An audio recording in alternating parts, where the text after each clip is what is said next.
Today, February 24th, marks the third-year anniversary since Russia invaded Ukraine.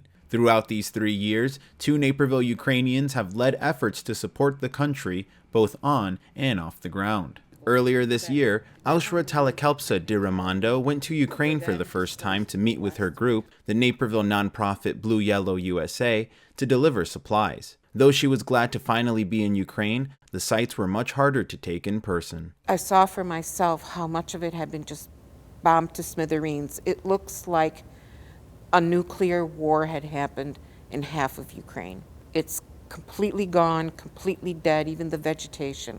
And millions were displaced, all because of greed. She said it gets more dangerous the farther east and south you go, but nowhere is completely safe. She described the Ukrainian people as resolute. Blue Yellow USA provides much-needed protective gear, as well as medical equipment and supplies from its home base in Naperville or other organizations through its network. Anything from tourniquets to bandages to ultrasounds to MRI equipment. We're just helping to replace some of what they need to continue to function. Another effort comes from North Central College alumna Rima Zuraitis, who is serving as a medic in Ukraine. Her involvement with Ukraine began in 2014 on the advocacy side, eventually leading to her becoming managing director of Blue Yellow USA. In 2022, she realized she could do more for the country on the ground. So my first trip ever was in September of 22, and it was to deliver military aid, and we ended up staying at one of the brigade's base camps. So that was my first introduction, and I was listening to various different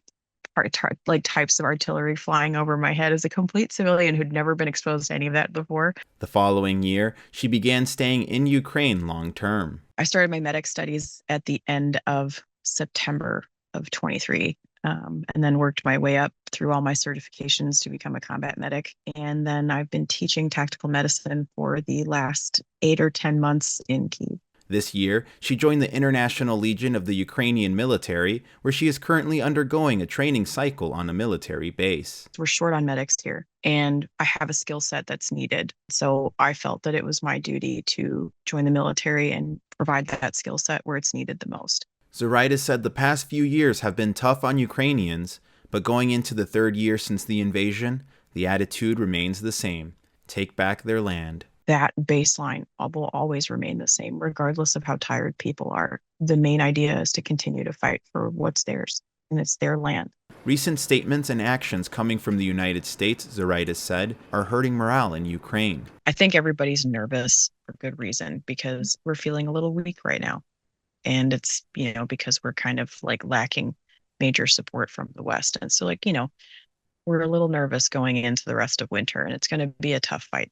Though it's been 3 years since the 2022 invasion, both Zuraitis and Talakelpsa de Ramondo say Ukraine continues to need support. Speak with your voice. Speak with your dollars.